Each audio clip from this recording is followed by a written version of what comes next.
Ladies and gentlemen, this is the main event of the evening. Hold one, Andre. You're not good at this. Get out. Let me tell you a personal story about Vince McMahon. You just made the list. Oh my God! Sorry, no speak English. Dummy. Goodbye and good night. Hold two, on bar. It's still real to me, damn it. Dummy. This is the worst town I've ever been in. Hold three, Lamas covered. Three-handle family Gradunzel. Mamma mia! And now, Unchained.media presents the B Plus Podcast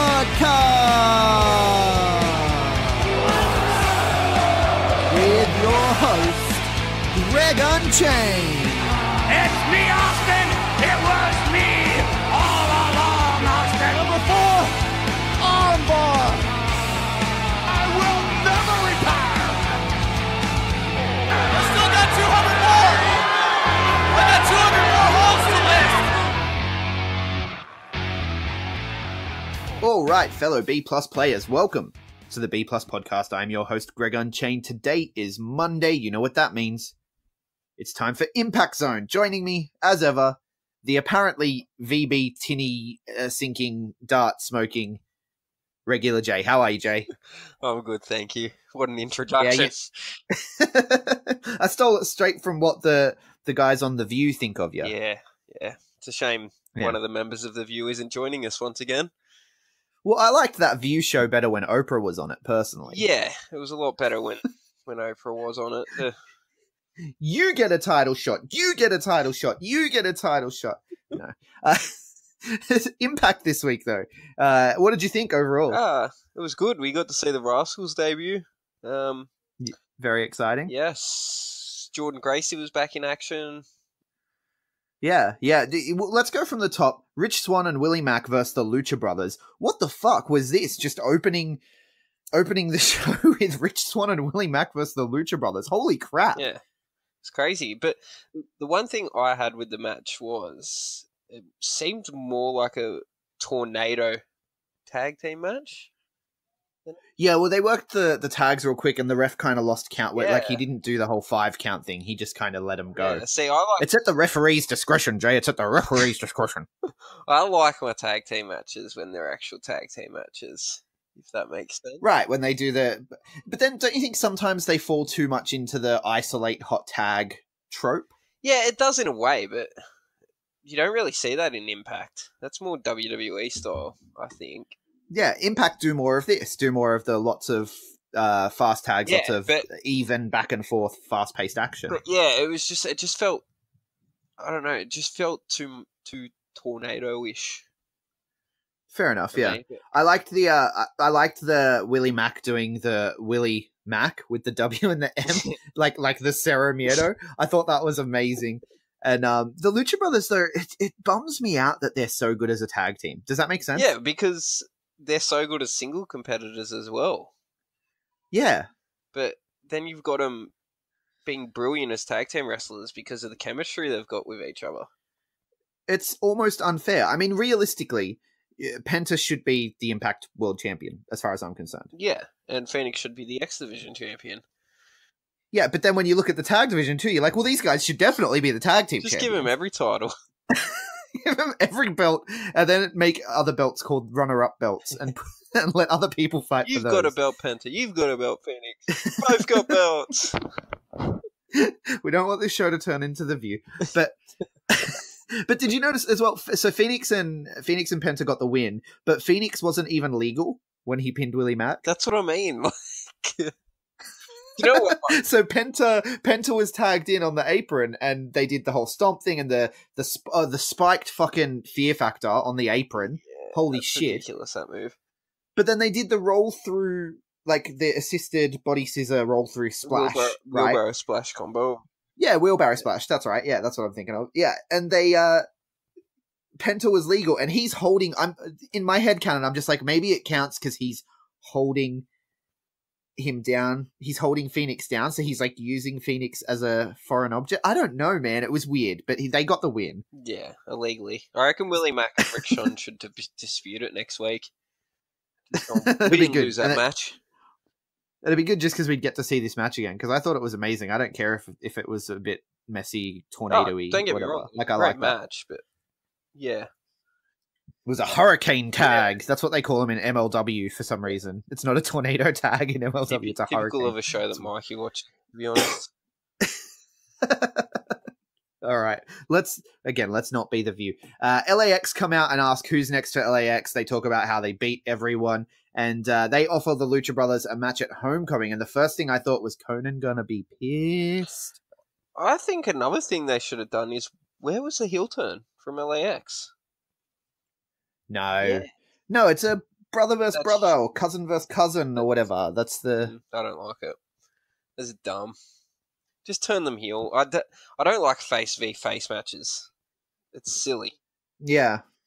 Well, I don't know. I feel like Impact is becoming kind of like a super indie, whereas before they were a WWE light, but now they're going more for that super indie vibe. And face versus face works in a super indie because it's just about, going out there and putting on a cool match with lots of awesome spots.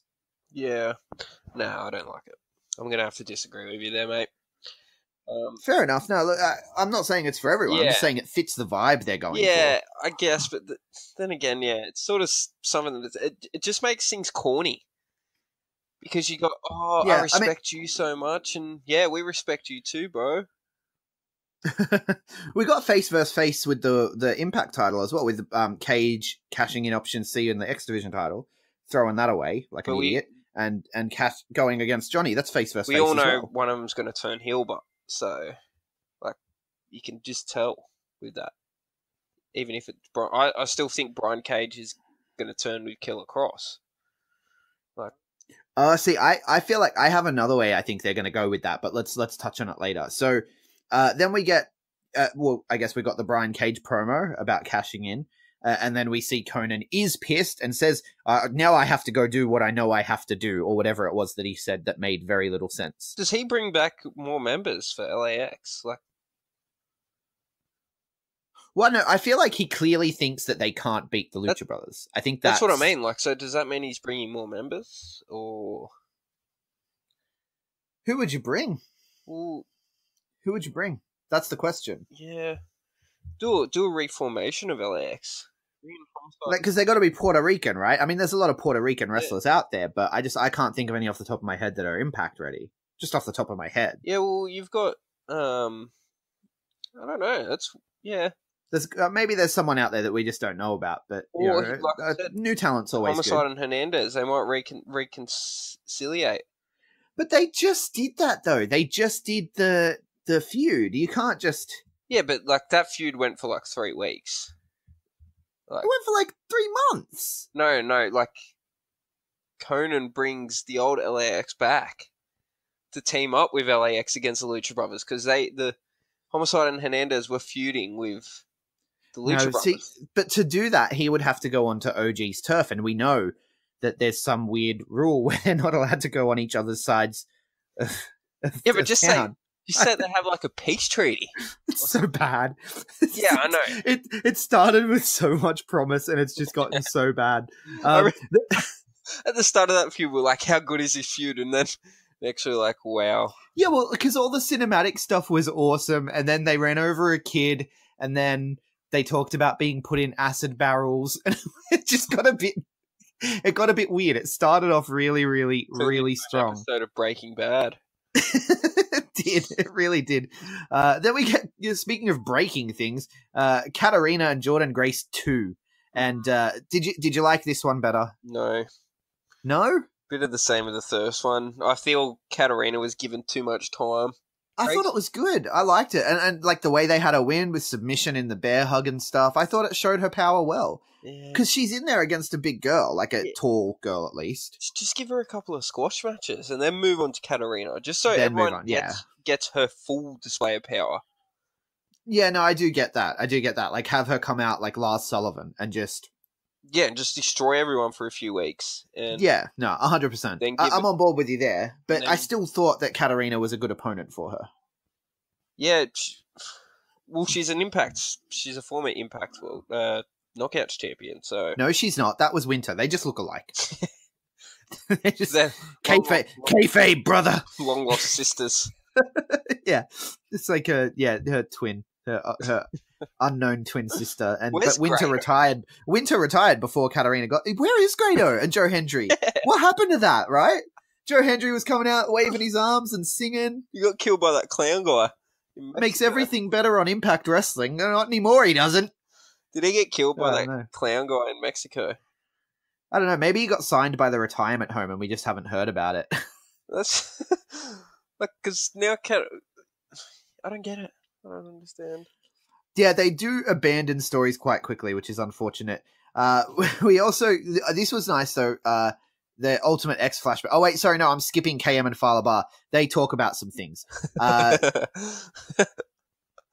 Then we get going to win some money. Yeah, and then they're crying 7 minutes later because they lost the money. And then then Scarlett shows up and tells them that they're at the bottom. The bottom of her list. Yeah, that was cool because they're at the bottom of my list too, Scarlett. Then we get, this is nice, an Ultimate X flashback. I love Ultimate X matches, and I actually watched this one. Andrew Everett, Trevor Lee, and Loki. Loki wins the strap. Not that it matters because it was in the past, but Ultimate X is awesome, and I'm looking forward to the Ultimate X match that's coming up. Yeah, I didn't watch that because I already knew who'd won because I remember watching it back in the day. So yeah, I just then we get the referee that Scarlett was like, "Oh, you've been working out." That referee. So last week's Thanksgiving episode did count within the storyline because yeah, this referee now has balls because Scarlett told him how great he was. And he goes in and he tells off Tessa Blanchard for touching him. And he's like, "These stripes stand for law and order." I didn't realize that. The black one is law and the white one is order, or vice versa. That's what the stripes stand for. That's amazing. Yeah, I didn't know that either. Then something. Yeah, I don't think it's actually true. I think they were just like, "Oh, yeah, those soccer ref uniforms look good. Let's just wear those." Because back in the day, what was it? Like the blue stood for law and the bow tie stood for order? Come on. Yeah, well, yeah, that kind of does make sense. No, it doesn't. It does now. It doesn't make any sense. None of this makes sense. It's wrestling. So yeah, he tells Tessa off, and Tessa's like, "Yeah, okay." And this segment was weird and pointless. It was now, but like when we get to later on, it'll seem decent. Hopefully. I'm starting to lose faith that that's the case. It was the case for a while. There was a solid 3-month block of Impact where it was poised to become the company we all needed. And Don Callis, stop slacking off, champ. Yeah, I feel like he had moments of genius, and now he's just, I don't know, he's asleep at the wheel. It's kind of ever since after All In, I feel.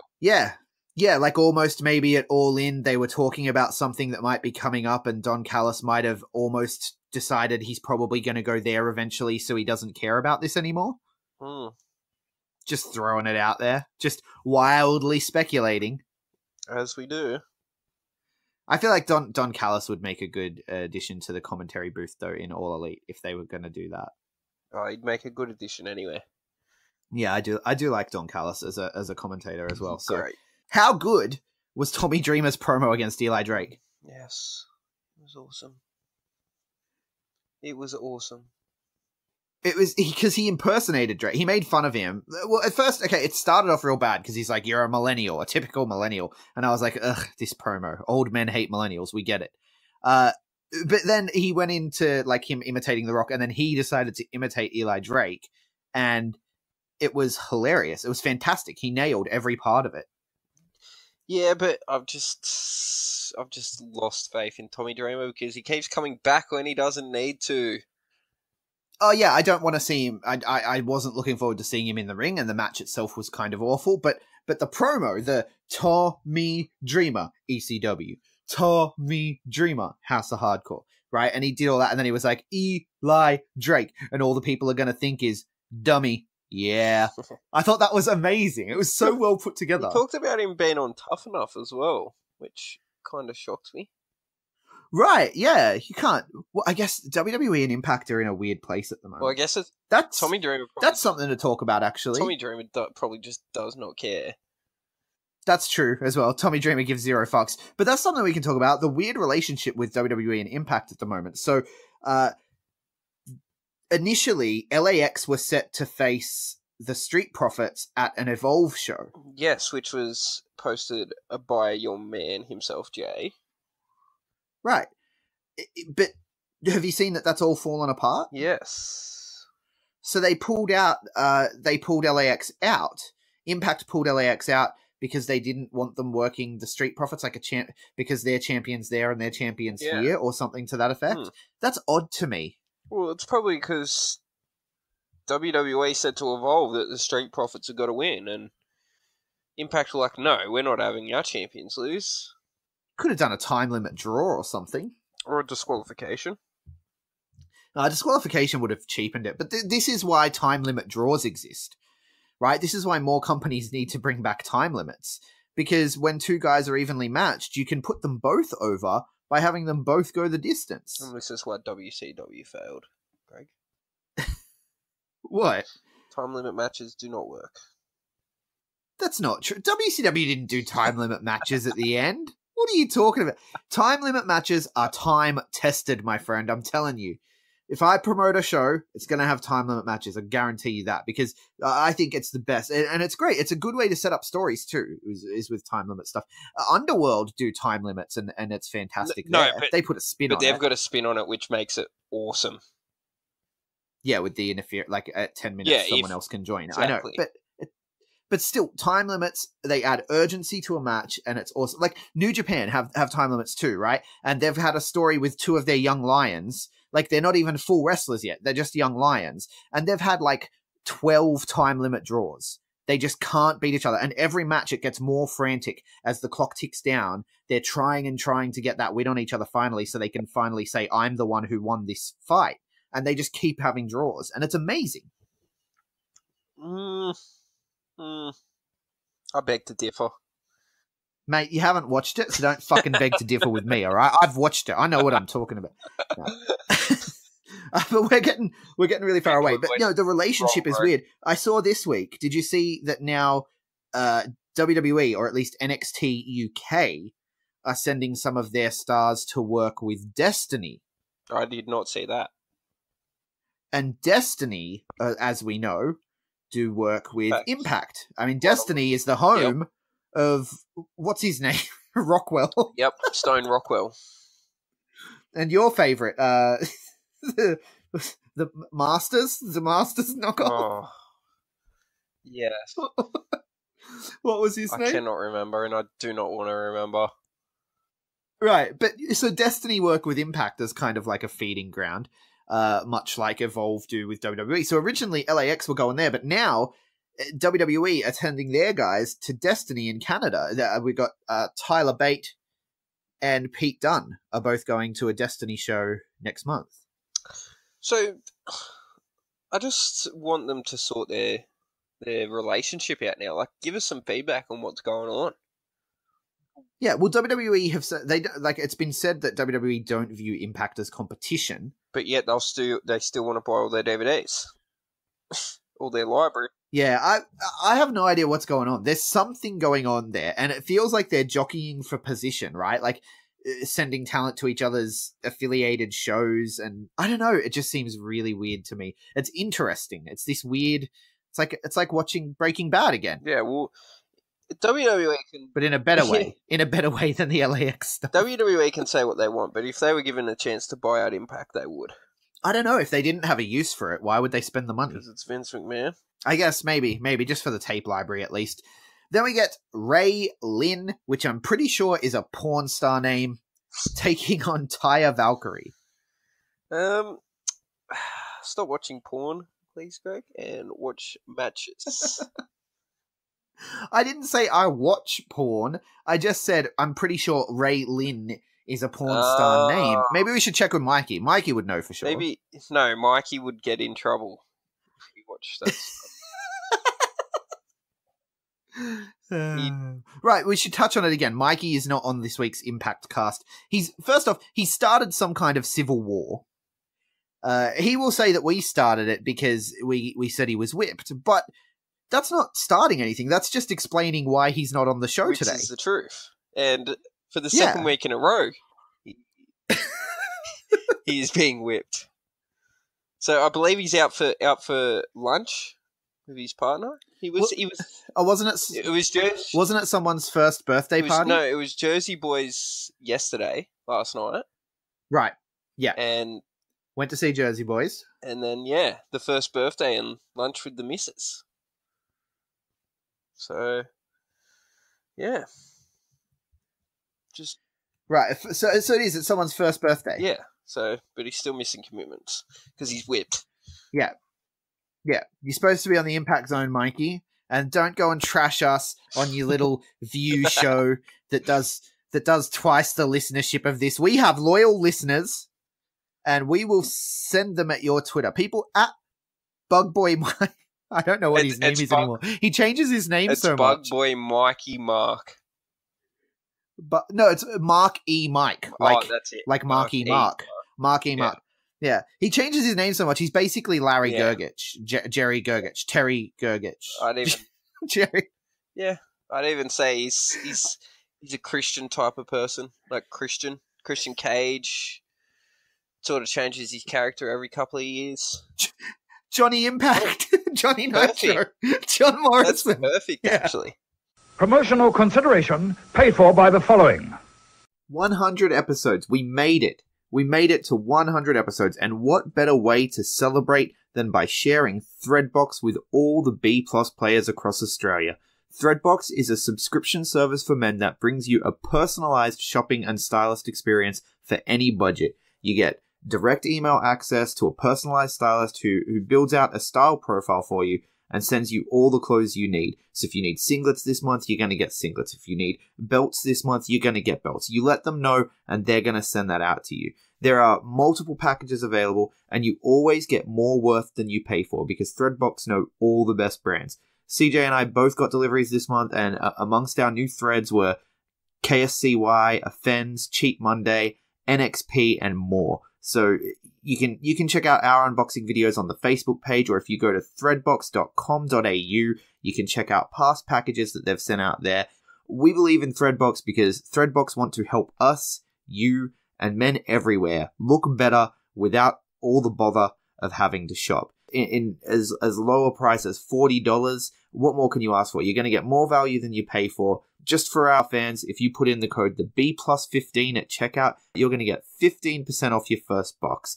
Head to threadbox.com.au and use the code the B+15 to get your box today.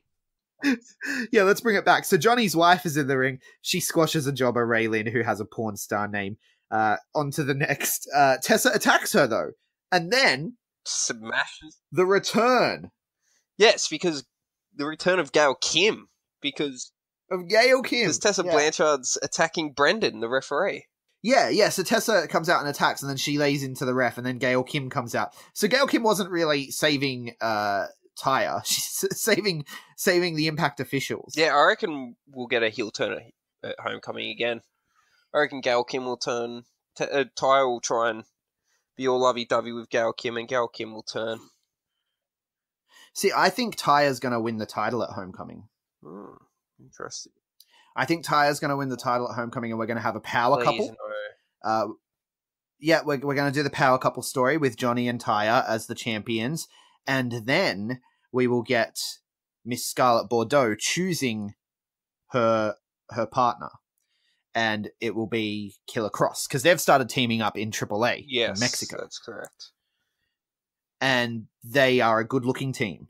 And I think that those two taking on Taya and Impact as the power couples, like Battle of the Power Couples, I think that's intriguing. I don't want to see that, but like I kind of do want to see it, and I don't want to see it. If you get me. Yeah. You want to see it because Scarlett Bordeaux's involved. Yeah, but I don't want to see it because that is not a very... I don't know. Like, power couple stuff is kind of like, we get it. They're a couple. they're both successful. Woo. Like, just let them do their own thing.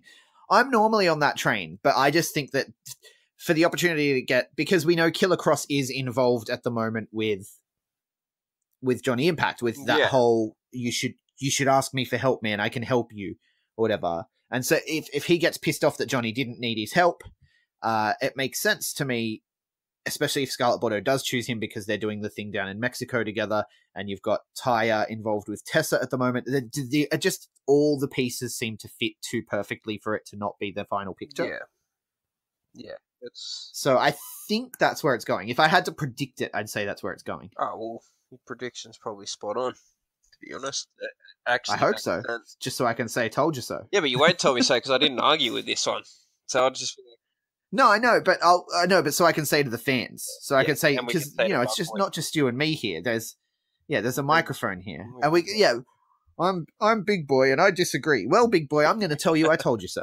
So there it is. And then we see KM interrupting Johnny Impact filming his promo, and tells him that he's going to need his help against Cage, and Johnny Impact just tells him to fuck off. And then the Rascals make their debut. Yes, against Matt Seidel's brother. I was about to say that, Mike Seidel. They do not look anything alike, but anyway. It was funny because Josh was like talking about, do you see any similarities here? And Callis was like, no, I don't. And just as they did, there was like a close up on Wentz, who actually looks more similar to Matt Seidel than Mike Seidel did. And I just thought it was really funny. Oh, it was a crazy match too. Yeah, so Chris Bay and Mike Seidel are the jobber team, and this is how people are supposed to debut against jobbers. Yeah. It let the Rascals just run wild, and goddamn, they're impressive. How good was that finisher? Yes. What did they call it? I didn't take the note of what they called it. Hot fire or something. Hot fire flame. Unique combo moonsault. Yeah, so he goes for a moonsault, but it was almost like, in my head, I'm like, it's because they're stoners, right? Because he goes for the moonsault, but he goes for it like a little too far away, like he's not going to get it. And he's like, oh, dude, you're meant to be over there. And he just pushes him. Just pushes him in the right direction. Holy crap. How you manage to maintain your rotation while being pushed, I don't know. Ridiculous. Hot fire flame is one of the craziest wrestling moves I have seen this year. So we know that the Rascals are impressive, though, because, I mean, we've seen them in PWG. They're also part of a faction coming out of Japan, or China. They're also part of a faction called the Strong Hearts, which started in OWE, or in Wrestle 1, but they're guys that wrestle for OWE, which is in China. It's kind of complicated because it comes out of Dragon Gate initially, but there was a split. Yeah. And there's this whole group of guys that are called the Strong Hearts, and they're some of the best wrestlers in the world. And so being part of this group with the Strong Hearts has actually taken the Rascals all around the world. Like, they've been over in Fight Club Pro recently. I think they've even done some stuff in WXW. I don't know if that was part of the thing with Shima or not. But yeah, if people who listen to the Purocasts, the monthly Purocasts that I do with Arn Furious, or that Nathan and Aiden have been doing this month, then you'll be familiar with the Strong Hearts antics. They're everywhere. Well, they'll be in Australia soon too, so... Right, yeah, they just announced for Iron Fist Pro, the Rascals are coming to Australia. We don't have a date for it yet. No, we don't have a date, but that'll be pretty cool. Yeah, well, it's, Iron Fist Pro are just in Adelaide, though, so you're going to have to fly down here to see it. So people start saving your pennies. I don't think the poster even said if it was going to be this year or next year, but I have a feeling it's going to be next year. So people start saving your pennies post-Christmas. Any Christmas money that you get, if you're not in Adelaide, any Christmas money that you get, put it aside, because you need to get to Adelaide for Iron Fist Pro. Because Iron Fist Pro, their first show was a roaring success critically, but it didn't have the crowd it deserved, man. It really didn't. And the Rascals, they're on Impact now. And if you want to see them in Australia, you got to come to Adelaide to Iron Fist Pro. So that's it for my plug there. I'm just turn it into an Aussie Graps episode again. For the second week running. Yeah. Just got to get the VB and the tinnies. I'm going to intro you next Aussie Graps podcast, by the way. It's funny that why are you going to intro me? Well, I need to intro it. Just because it's Okay. Aussie Raps, like a special intro. All right, we'll do it. We'll do it. Welcome back to the B Plus podcast. This is your host, the regular VB drinking, durry smoking, regular J. It's funny that they picked on you for that when I'm the one who actually said that. Yeah, I know. It's like they didn't even listen to the show. Yeah, I don't think they did either. They just looked at our footnotes. They just looked at the note and go, we're gonna abuse them. But it's alright, because I know that we don't force our heat. Ours is genuine, theirs sounded forced. So. Yeah. All right. So anyway, they do win, obviously, because they're against jobbers, and they look incredibly impressive, and they're coming for the tag team titles for 100%. sure. They're destined for those belts. Then we get Kira Hogan being interviewed about Ali, and she says, no, Sue doesn't have Ali. Ali is still in there. Please, Ali. Please come home. And get off my screen with your crocodile tears, Kira. Yeah, it was all right. Yeah, I'm not gonna. It was good, but just chuck some water over your face next time. The hair and makeup people. Her weave was not on straight. Yeah, and it distracted me. I'm looking at her hairline. Like, I'm meant to be looking into her eyes as she cuts this intense plea. Please, Ali. Please come home. And I'm looking at her hairline and I'm like, bitch, your weave ain't right. Yeah. I can't. I'm sorry. I can't. How am I supposed to take you serious right now when your weave ain't right? Can't do it. Can we do it? Can't do it. After this, we're gonna start a hair and makeup channel on the B Plus. B Plus YouTube, and this is how you do your hair, like Kira Hogan. You don't do your hair like Kira Hogan because you want it to look good. Oh, yes. We should totally do a fashion and wrestling. Yeah. Podcast. I think we are the most qualified individuals for a wrestling fashion podcast, for sure. We'll get our partners on here to help us, because women are usually good with that sort of stuff. So thanks. Now you've alienated the female audience. That is sexist, and I stand against that. I know a thing or two about fashion. Okay, green and purple go together. Yeah, so does red and sky blue. You know? Do they? I don't even. You've lost me. All right. Then we get the highlight of the night. Eddie Edwards has been committed to an insane asylum. This is fucking ridiculous. And it was at that point that I paused the show and questioned everything that I'm doing with my life. I love you, Impact Wrestling. I do. I love you. There's so many pieces that are so well done. And I like the cinematic stories that you guys have ventured into. When you guys had Sami Callihan and Eddie Edwards fight in the woods, I was on your side. When you had him look in the mirror and he turned into Sami Callihan, I was on your side. When you have Moose visiting him in an insane asylum and reading him his own children's book, you're starting to lose me. Yeah, it was interesting. It's for his own good, apparently. So Alicia tells us. But Alicia, she's been so hot and cold on Eddie the last few months that I don't know if she knows what is for Eddie. Yeah, I don't know if she's in love with Eddie or she's not, so... Yeah, is she part of Moose's plan? I mean, Moose is like, I'm going to go visit your wife. Ooh, yeah. You know? Like, is that just him being a creep? If so, like, dude, chill. Like, that's not cool. But I don't know. I feel like there's going to be a twist coming. There's a turn. Alicia's in on this. To Moose, to be honest. Yeah, right? I think that's what's going to happen. Because women can't just be on their own in this show. Well, that's a bit sexist, Greg. I'm not the one writing this shit, okay? I'm just calling it how I see it. I've said for months to get Alicia away from this stuff because it's like she's so hot and cold on it, it's ridiculous. But if all that hot and cold amounts to a payoff where she turns, then okay, I can get behind it. Maybe, maybe we'll see what happens. This will be. But I'm falling out of love with the Eddie storyline as well, even though I was really liking what he was doing a few months ago. With the they've spiral. sort of played it along too far. Well, it's not that they've played it along too far. Like, you want the story to keep going and to grow and expand, but it's just going a direction that I'm not a fan of. But I don't even think it's growing. It's just stayed in, like, a straight line. Like, he wasn't even doing anything weird to get committed. Like, he was being attacked backstage. Yeah, but I don't know. It's just... I don't know. It's just gone stale for me. Yeah, no, I completely agree with that. Yeah.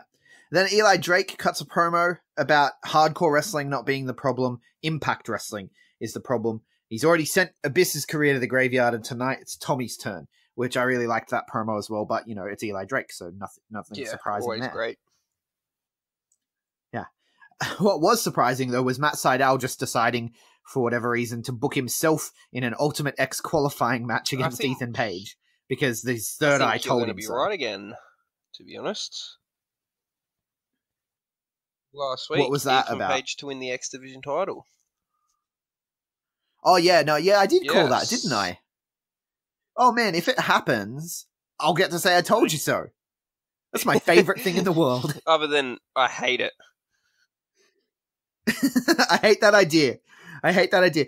For those who listened to the beginning of the show, where I put that little ad, and it says, the B Plus family is growing. And we want you, like, send us your ideas and we'll get in touch and you can maybe do a show with us and stuff. The trick is to make the idea sound like it was coming out of my head. And then I'll like it. Otherwise, Greg would just literally look at it and go, I hate that idea. Anytime Jay, like, what was Mikey's idea? Anytime Jay or Mikey or anyone, really, Corey does it too, they come to me with these ideas and I'm like, I don't know if it'll work. And a couple months later, I'll have a similar idea. No, I'm not that bad. No, but Mikey was like, we should do a B Plus Christmas photo with Santa. I'm like, that's stupid. Yeah, man. You know what we should do? We should do a B Plus Christmas photo with Mr. Christmas. I was actually going to say that, but then I realised that you were going to say you hated that idea, so I didn't even bother, to be honest. No, see, if you said that, because if it's an Aussie Graps idea, I love it. I love it straight away. So if you had said, yeah, we'll do a Christmas photo with Mr. Santa. Mr. Santa, if you are listening, I will at you. If you are listening, we want to do a Christmas photo with you, man. That'd be amazing. A lot of us are coming up to Sydney for PWA Fridays for the babes. We should definitely get a photo with Mr. Santa, with Mr. Cool. Christmas. Then we can. Yeah. And we're turning into an Aussie Graps show. The Ultimate X symbol. Like the third eye symbol from that side, though. The third eye? The third eye. I think Danders wants us all to do Randy Orton arms. I hate that idea. That's what I mean. Like, we can do like an Impact style thing with Father Christmas. Touch our third eyes. Right. Well, no, we should do a vine, like not a vine. What do they call it? A boomerang, where we all do the Eli we Drake. Should do that. And we say Merry Christmas. The B Plus podcast. Yeah, and we put it all up on the gram. I like that idea. See how it came from my head? Yeah. See how that worked? And now I don't hate it. All right. So, Eli Drake, Matt Sydal. Then we get the main event. Eli Drake, Tommy Dreamer. Eli walks away and takes a count-out loss, but then Josh Matthews, in his headset, Impact officials tell me the match is restarting as a no-DQ match. I truly believe that Josh Matthews just went into business for himself. He's overruled Don Callis. Yeah, Don Callis is sitting next to him like, what? What Impact management? I didn't hear that. Do you have a different headset to me? Don Callis has probably been sacked on the microphone. No, I just, whenever that happens, like the announcer, we're getting word that this, I'm like, you're not getting word, you're making this up. You're just trying to take control of the show. Going into business for yourself. So it becomes a no DQ match, which Tommy Dreamer, throws garbage at the crowd for some reason. Kicks out of the gravy train. Eli Drake ends up. Yeah. Protect your finishes, guys. First time ever. Gravy train, come on. Yeah, well, you know why he kicked out of the gravy train. It's because Eli Drake is the Rock. Right, and the rock bottom gets kicked out of because you got to hit it another time and then hit the people's elbow. Like, it's not, now Eli gets to come up with his version of the people's elbow. Yeah, I guess. I feel like he already has that, though. Thing that he does, Eli Drake. when he does the Eli Drake, yeah. But anyway, he really is a lot like The Rock, isn't he? His promos are better. I'm joking. Whoa. That's a huge call. Let's put that to a Facebook poll. I think that it'll be just about as even as all of our World Cup polls so far. So, but yeah, ultimately Eli ends up getting the win with the, what they call it, the home run swing or whatever. So he puts the chair around Tommy's neck and then swings. Instead of a baseball bat, he uses an oar random for some reason. And yeah, so he picks up the win. I guess Tommy Dreamer goes bye-bye. And then he goes backstage and like as he comes through Gorilla when he goes backstage, Eli finds a bunch of balloons with a card that's addressed to him. I saw the balloons and I thought the Kingdom, Vinny Marseglia from Ring of Honor, but it's not. It's because they weren't red. I think it's that crazy clown from Mexico. What was this about? To be honest. I think it's Abyss. Well, could it be Abyss? But like, I mean, them balloons did put me off. Like, why's Abyss got balloons? Yeah, why colourful, like specifically colourful balloons? I don't know. And then he reads the card, and because he is not The Rock, I couldn't tell if he was confused, scared, or in denial. Killer Clown's back, for sure. It's Killer Clown. It's gotta be. Yeah, it's Killer Clown. Well, I guess we'll find out in coming weeks, but that's Impact. That's Impact for this week. Overall, it was a very hit and miss episode. I liked the 2 tag matches. Yeah, I think that's Impact's forecast. Like, that's just Impact's way now. Sort of very hit and miss episodes. Like last week, it was an absolute disgrace. I enjoyed last week. Yeah, but I've already been on record. I've said it multiple times. You enjoy silly things. Eli, I do. Wrestling is inherently silly. Think of it, we're watching men in underwear fight over belts. Like, that's an old joke. Everyone's heard it. But it's true. It's inherently silly. Eli Drake was the only one that wore underwear tonight. So, you're incorrect. I mean, tights are still underwear, right? Like, because, I mean, back at those long johns, you know, when I wear my tights in Red Dead Redemption, it's underwear. And then you put the pants on over the top, and then you put the chaps, the arseless chaps. No? Just me. Just me. Okay. And that does it for the Impact Zone. Jay, where can people find you? Just on Twitter at the regular Jay. Right. People, if you have Twitter, actually follow the regular Jay. I know that my Twitter has gotten bumps since doing the podcast. Like, so I feel like saying my plugs, but you're still sitting on very, very few. I feel followers. as if I need to go on every show at the end. Just join Zencaster at the end and plug my Twitter.